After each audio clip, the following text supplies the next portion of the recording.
My life had recently been plagued by a persistent bout of rotten luck. I'd been terminated from my last job. The weeks spent unemployed were slipping into months despite the stacks of applications I'd filled out, and every credit card I possessed had been maxed out to its limit. Bitterness and self-loathing had poisoned every fiber of my being and left me with an inescapable melancholy that I was starting to believe was incurable.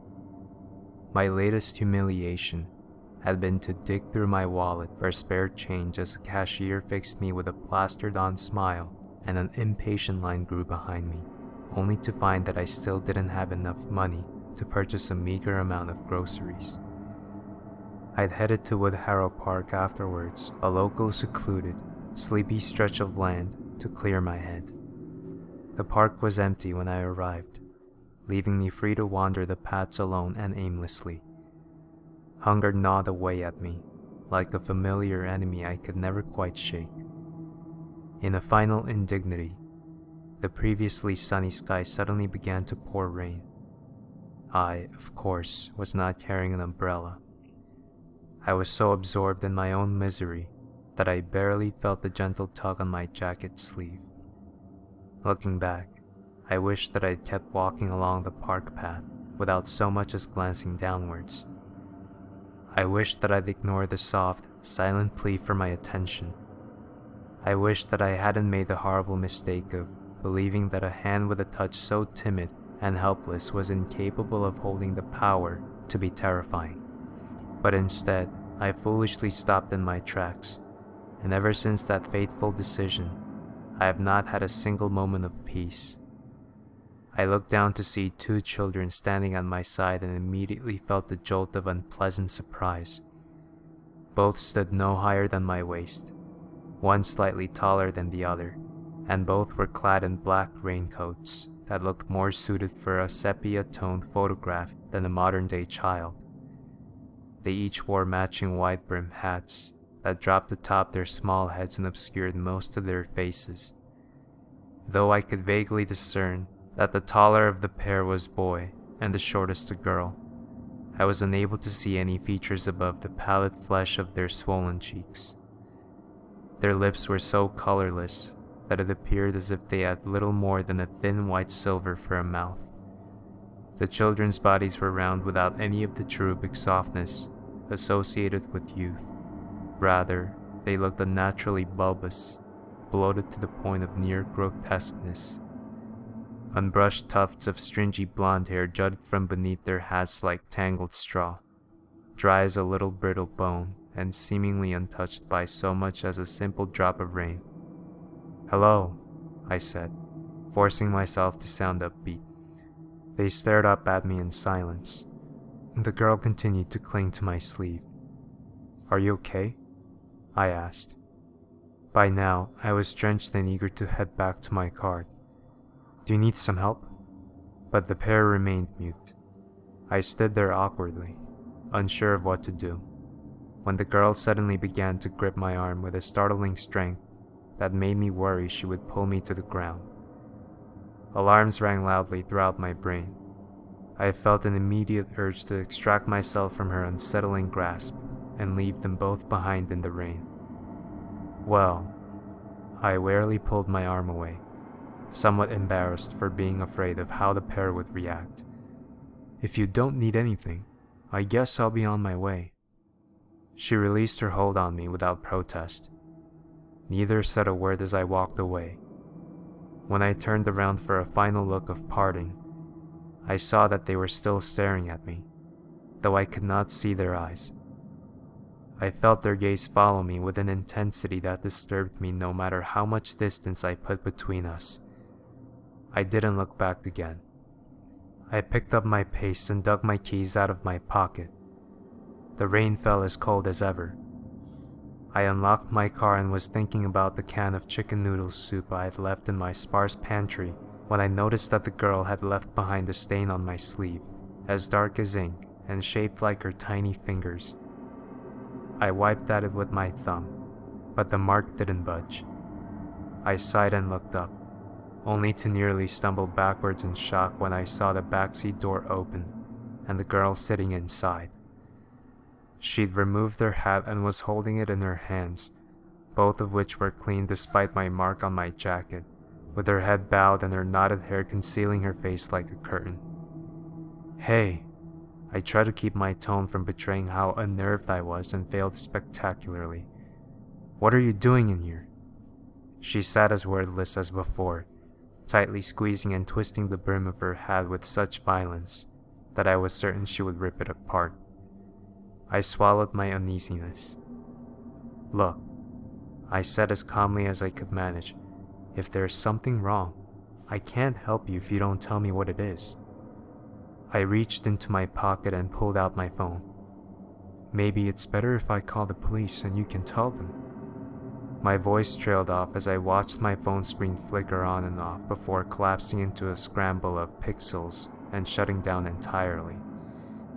I stared agape at my reflection in the black screen as a terrible feeling of dread began to wash over me. When I looked back up, the girl was gone. In her place rested her hat. The hat appeared soaked, every bit as saturated with rain as my own clothes were.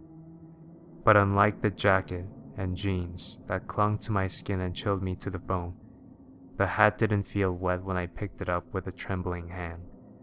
It was dry to the touch even as I watched beads of rain drip from its brim and onto the car's upholstery.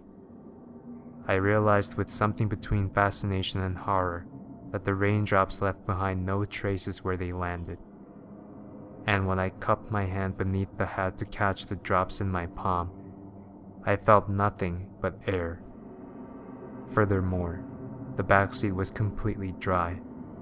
There were no damp footprints, no water spots, nothing at all to indicate that a girl wearing a coat glistening with rain had been sitting there mere seconds ago. I turned to fling the foul thing into the parking lot and gasped out loud when I saw the boy standing only a few feet away. "She forgot her hat," I said dimly, my heart thundering madly in my chest. My mind screamed at me to jump into the car, to drive off as fast as I could and never come back to Woodharrow Park again. But it was that same fear that left me rooted to the spot, paralyzed and helpless, even as the boy stepped ever closer towards me. "Stop it!" I wanted to scream, but my tongue felt too thick to form the words. The boy lifted his hat. A burst of darkness erupted in my eyes, blinding me as a hellish symphony assailed my other senses. I could neither see nor move as I felt insects scuttling behind my eyes and scales slithering inside of my skull. The vile taste of putrid water filled my mouth as the deathly scent of rot flooded my nostrils. Final breaths rattling in dying throats, drowning bodies thrashing in water as they sank, screams of agony so shrill that they sounded inhuman. I heard them all and many hideous more. I stood frozen in the terrifying darkness as the rain furiously slashed at my flesh like cold blades, unable to weep or let out a watery cry for help. Suddenly, I felt someone grab hold of my hand and pull me free from the loathsome trance just as abruptly as I had been consumed by it. My vision returned and I saw that I was now alone. Even the girl's hat had disappeared. I dove into my car and sped away from Woodharrow Park. The sky grew clearer with every mile. When I got home, I peeled off my wet clothes and climbed into the shower. I sat there beneath the hot spray, immersing myself in the steam and the warmth, and jumped out the instant it turned cold. I dried off and crawled into my bed, burying myself beneath the blankets as my mind raced with the nightmare I had endured. I wondered if the children, whoever they were, had somehow been drawn to the despair I felt as I walked through the park. Perhaps my hopelessness and sorrow had served as a miserable beacon, guiding them towards me and leaving me vulnerable to their presence. There was one thing I knew for certain. It was the girl who rescued me.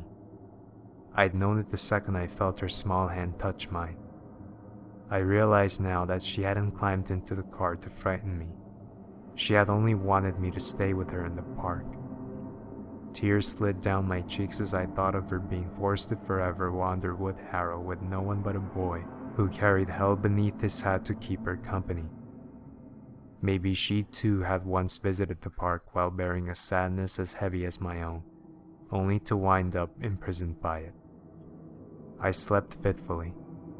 When I awoke the following morning, I discovered that the stain on my coat sleeve had somehow bled onto my arm. I spent hours trying to wash it off, scouring my flesh until it grew angry and raw, but the mark refused to be cleansed away. I sat on the floor of my bathroom, gazed down into the imprint of the girl's fingers on my reddened skin, and felt the horrid chill of Woodharrow's rain creep down my spine. That was last week. The mark still remains on my arm, and at night, I toss and turn and vividly dream of the park. I have told myself repeatedly that I can't go back there, that I was lucky to have made it out alive, and might not be so fortunate again. But I can't stop thinking about the girl. I pity and fear her in equal measure. When it rains, I look out the window and wonder if I'll see her outside waiting for me, clutching her hat and bowing her tangled head. The thought both saddens and terrifies me. So I have made a decision, and perhaps I'll live long enough to regret this one too. As soon as I've finished posting this, I'm grabbing my car keys and driving to Woodharrow Park. I know that I might be walking towards my own doom. I know that the marks on my arm are likely a bad omen. I know that the girl may be every bit as malevolent as the boy, and that she may be trying to lure me into a trap of her own. I know that there's a strong chance I'll never be able to come back and tell you what happened, but I can't keep reliving the same nightmare over and over again. In a way, I never truly left Woodharrow. My mind wanders its paths, even as I hide away in my home. I've gotta go now. Wish me luck. I have a feeling it's gonna rain.